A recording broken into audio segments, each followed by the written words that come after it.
Assalamualaikum, Football United ringan amatiran ala gua malam hari. Agak sedikit pilek, tapi gua ingin news update. Ada beberapa berita terkait dengan Manchester United yang dikaitkan juga ada rumor ya kan. Seperti biasa, gua kembalikan lagi ke Sobat Football United.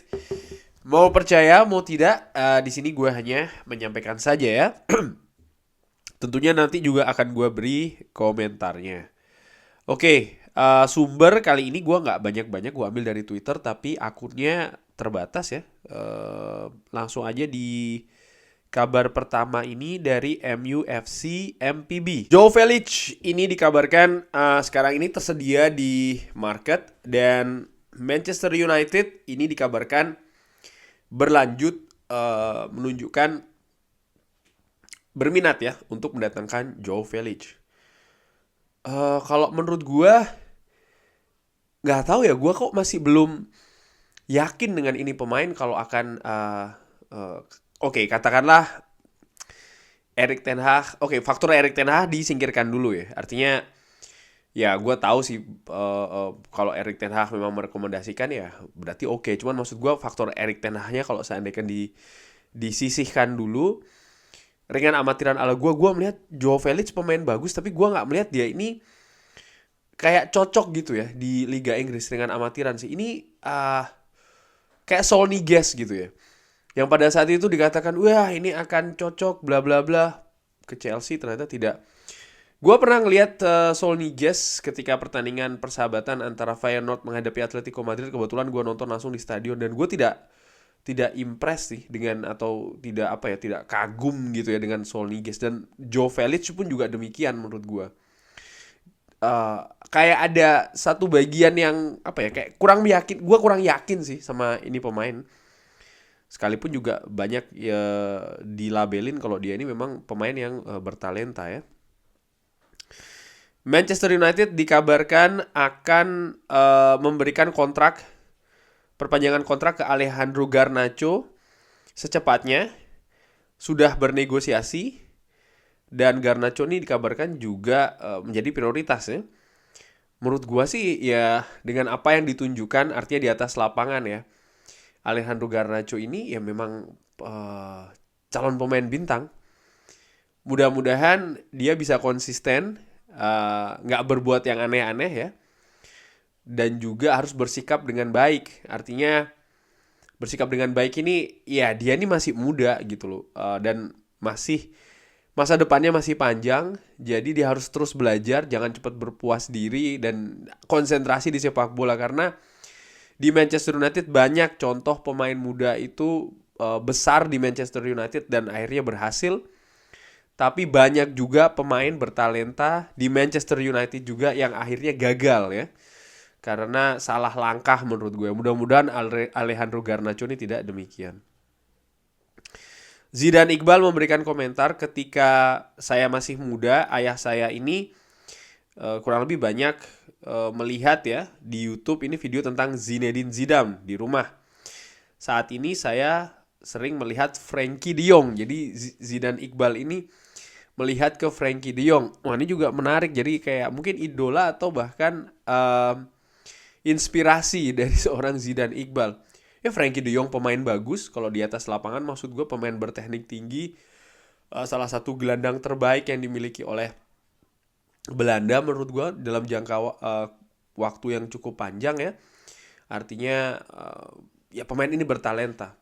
Terlepas dari dia belum mau meninggalkan Barcelona ya kan, kemarin sempat sudah deal Manchester United tapi gagal. Terlepas dari itu, gua secara dengan amatiran melihat Frenkie de Jong ini memang pemain yang bervisi bagus, kreator handal di lini tengah ya kan, dan tidak banyak pemain dengan karakteristik seperti Frenkie de Jong saat ini menurut gua, bahkan di dunia ya, di banyak kompetisi, di banyak klub. Menarik karena Zidane Iqbal ini melihat banyak ke Frenkie de Jong. Manchester United dikabarkan akan menyetujui Aaron Wan-Bissaka untuk kembali ke Crystal Palace dengan status pinjaman. Kalau kabar ini betul, maka terbuka nih pintu bagi Manchester United untuk mendatangkan bek kanan baru. Karena syaratnya kan dikabarkan ya Aaron Wan-Bissaka harus caps dulu, entah itu permanen maupun secara pinjaman. Apakah ini akan berlangsung di bulan Januari? Ya ini cukup menarik ya. Baru saja masuk dikabarkan dari Mike diambil oleh MUFC MPB, dikutip ya.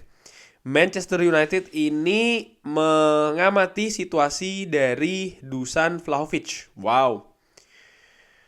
Yes, Dusan Vlahovic ini pemain bagus. Lini depan bagus menurut gue. Sebagai striker tajam, pergerakannya juga tajam ya kan. Eh, Potensi besar banget. Sekarang di Juventus sempat diminati oleh Ralf Rangnick ya kan. Ini yang dikatakan oleh Fabrizio Romano di bulan Januari tahun ini kemarin ya. Tapi ya memang manajemen Manchester United tidak ada pergerakan. Usaha pun tidak pada saat itu. Karena memang dikabarkan oleh Fabrizio Romano pada saat itu memang Dusan Vlahovic tidak ada keinginan untuk pindah ya. Konsentrasinya ingin bermain di kompetisi Eropa bersama dengan Juventus. Kalau seandainya ada peluang, menurut gue sekali lagi ini kalau seandainya menyisihkan faktor dari Erik ten Hag, gue melihat apakah Dusan, gue melihat iya sih ya, secara postur dia ya gue suka gitu, tipikal striker yang bisa berpeluang menjadi seorang poacher di depan kotak penalti ya, artinya ya memanfaatkan sedikit peluang tapi dia juga pandai bergerak ya kan. Dan gue melihat, menurut gue sih dengan amatiran ya, Dusan Vlahovic ini eh baik gitu ya untuk permainan sepak bola dengan mengandalkan fisik ala Liga Inggris sih. Ini asumsi gue, sehingga kalau seandainya didatangkan secara teknis, gue sih yakin bisa jadi oke di Manchester United. Hanya saja ya ini sekarang realitanya bagaimana ya. Nomor satu ya dari Erik ten Hag, bagaimana Erik ten Hag melihatnya ya kan. Ya kalau Erik ten Hag merekomendasikan ya kenapa tidak, tapi ketika tidak direkomendasikan ya sudah. Nomor 2 manajemen, karena kenapa manajemen Manchester United? Karena gue pikir harganya pasti akan sangat tinggi sekali ini ya, Dusan Vlahovic. Pemain yang kabarnya juga pernah diincar oleh Arsenal. Manchester United dikabarkan juga mengamati Malo Gusto dari Lyon. Ini adalah pemain dengan bek kanan ya. Sempat Manchester United ini menanyakan atau mencari informasi tentang sang pemain ini di musim panas kemarin. Bahkan Manchester United juga sudah mengirim scout atau pemandu bakat untuk mengamati Gusto di beberapa pekan ini. Pemain ini gue pernah lihat secara langsung karena di awal musim ini ada pertandingan persahabatan antara Feyenoord melawan Olympique Lyon. Pada saat itu ini salah satu pemain yang menurut gue tampil bagus ya di pertandingan persahabatan tersebut. Cukup kokoh di posisi bek kanan. Dan juga bagus ketika melakukan overlap ke depan. Kita lihat apakah akan datang ini Malo Gusto dari Lyon. Ini ada menarik juga ya kalau memang dari Lyon, karena TRL Malaysia sebelum ke Manchester United ini sebenarnya Feyenoord sudah hampir apa ya? Ya sudah dekat lah melepas TRL Malaysia ini ke Lyon. Kalau saya kan Malo Gusto ke Manchester United ya berarti Manchester United mengambil lagi ya pemain dari Lyon atau hampir yang menjadi pemain Lyon ya, TRL Malaysia itu. Manchester United ini dikabarkan ya oleh Sky Sports Set kalau sepertinya tidak akan sibuk di bursa Januari. Kalau memang demikian ya benar apa yang dikabarkan kalau memang Manchester United lebih melihat ke musim panas tahun depan di pergerakan bursa transfer. Cuman ini berarti Erik ten Hag harus memanfaatkan pemain yang ada ya.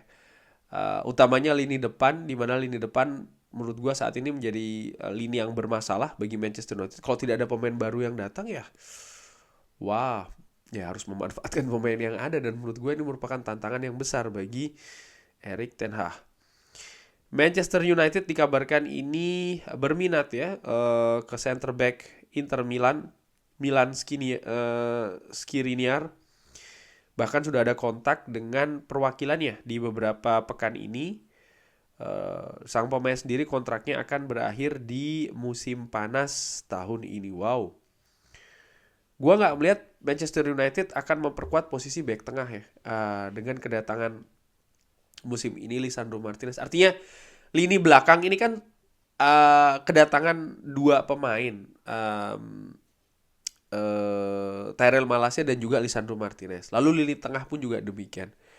Gua sih berpikir lini depan ini kayaknya yang akan diperkuat oleh Erik ten Hag. Utamanya ya ini tadi pemain berposisi nomor 9 ya. Dimana ya memang musim ini belum ada pemain baru di posisi tersebut. Dan memang terlihat posisi tersebut kita butuh penambahan kualitas. Di sisi lain juga budget dikabarkan kan tidak akan sebanyak musim panas kemarin. Jadi mungkin posisi yang akan diperkuat juga tidak sebanyak, atau posisi yang didatangkan ya, pemain baru yang didatangkan tidak sebanyak musim panas kemarin. Kabar lainnya ini tentang Garnacho. Jadi Alejandro Garnacho ini dimasukkan ke skuad Manchester United ke Bangkok dan Australia, tapi tidak tampil di 4 pertandingan setelah 2 kali terlambat ke tim meeting. Wow, jadi ternyata ini penyebabnya kenapa kok Garnacho di tour kemarin itu tidak diturunkan ya. Ada ada kekhawatiran kecil tentang attitude Garnacho setelah dia bergabung di akademi Manchester United 2 tahun yang lalu dari Atletico Madrid. Beberapa detail kecil seperti terlambat datang ke latihan dengan tali sepatu yang belum rapi ya. Saat ini Manchester United dikabarkan happy dengan disiplin dari seorang Alejandro Garnacho. Wow, ternyata ini kenapa kok Alejandro Garnacho tidak atau jarang dimainkan di awal musim ya. Ada permasalahan disiplin dan nampaknya ini yang ingin diperbaiki dulu oleh staf kepelatihan Erik ten Hag. Ya kabar-kabar seperti ini kan jarang kita dengar ya, atau gue secara pribadi sih. Jadi ada beberapa pertanyaan kenapa si A tidak dimainkan, si B belum main ya kan. Ya mungkin ada kejadian-kejadian seperti ini di belakang layar yang ternyata mempengaruhi keputusan dari sang pelatih atau tim kepelatihan. Di mana menurut gue disiplin itu merupakan unsur penting sih. Bukan hanya teknis skill individu yang bagus ya, tapi juga ya ini tadi, disiplin, karakter, mental. Karena tanpa itu semua sistem filosofi yang ingin dibangun oleh sang pelatih di atas lapangan tidak akan terjalin, nggak akan jalan sih menurut gue, tidak akan diimplementasikan. Dan ini kan yang berusaha untuk diperbaiki di masa-masa awal proses Manchester United bersama Erik ten Hag. Erik ten Hag selalu menekankan soal masalah attitude, karakter, filosofi, mental ya kan. Ya karena mungkin secara, ya kalau gue sih ya ringan amatiran, gue melihat secara skill, teknik, pemain Manchester United itu pasti bagus. Kalau tidak bagus tidak akan berada di klub sebesar Manchester United. Hanya saja faktor non teknisnya ini yang sering sekali mengganggu kondisi di atas lapangan. Xavi memberikan komentar tentang Barcelona yang akan menghadapi Manchester United. Ini salah satu lawan yang terberat yang akan dihadapi. Tapi kita sangat menantikannya.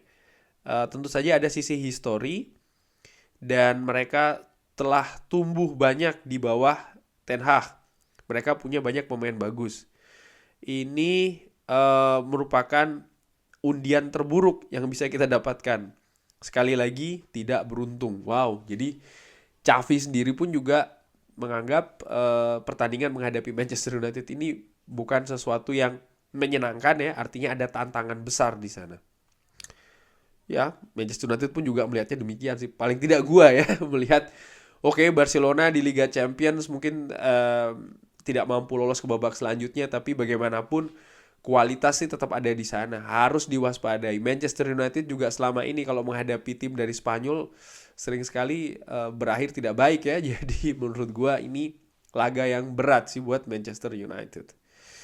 Alan Dawson sebagai Direktur Football Operation ini akan selesai ya. Dia setelah ada di Manchester United semenjak September 2017. Wow, ternyata pergantian di tubuh manajemen ini masih terus berlangsung.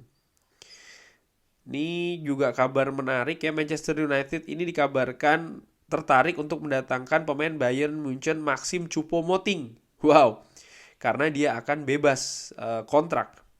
Wow, pemain ini menurut gua punya agen yang bagus ya, luar biasa bahkan. Karena sebelum membela Bayern Munchen, dia memperkuat PSG. Tapi sebelumnya kan kalau nggak salah dia ini pernah bermain di Liga Inggris di Stoke City kalau nggak salah. Kalau gua salah tolong dikoreksi. Artinya bukan dari klub besar, tapi agennya bisa mendapatkan klub sebesar PSG bahkan Bayern Munchen. Dan yang menarik di beberapa pertandingan terakhir bersama Bayern Munchen, Choupo-Moting ini golnya banyak ya. Pemain Kamerun ini kan kalau tidak salah, ini golnya banyak. Nah, menarik apakah dia akan ke Manchester United atau tidak ya. Dia sudah punya pengalaman bermain di Liga Inggris itu ya. Bermain di klub besar seperti PSG dan juga Bayern Munchen ya. Yang jelas menurut gue dia tentunya tidak jadi striker utama sih. Tapi untuk sebagai striker atau pemain penjaga kedalaman squad alias pemain yang mungkin lebih sering duduk di bangku cadangan, nampaknya dia oke-oke saja. Dimana kan tidak semua pemain itu oke ketika harus banyak atau sering duduk di bangku cadangan ya. Jadi menurut gue ini menarik nih, Maxim Choupo-Moting. Michael Carrick, manajer dari Middlesbrough, ini dikabarkan tertarik untuk mendatangkan Zidane Iqbal, status pinjaman di bulan Januari ya. Ya, Michael Carrick tentu saja sudah mengetahui Zidane Iqbal, pernah di Manchester United kan dia.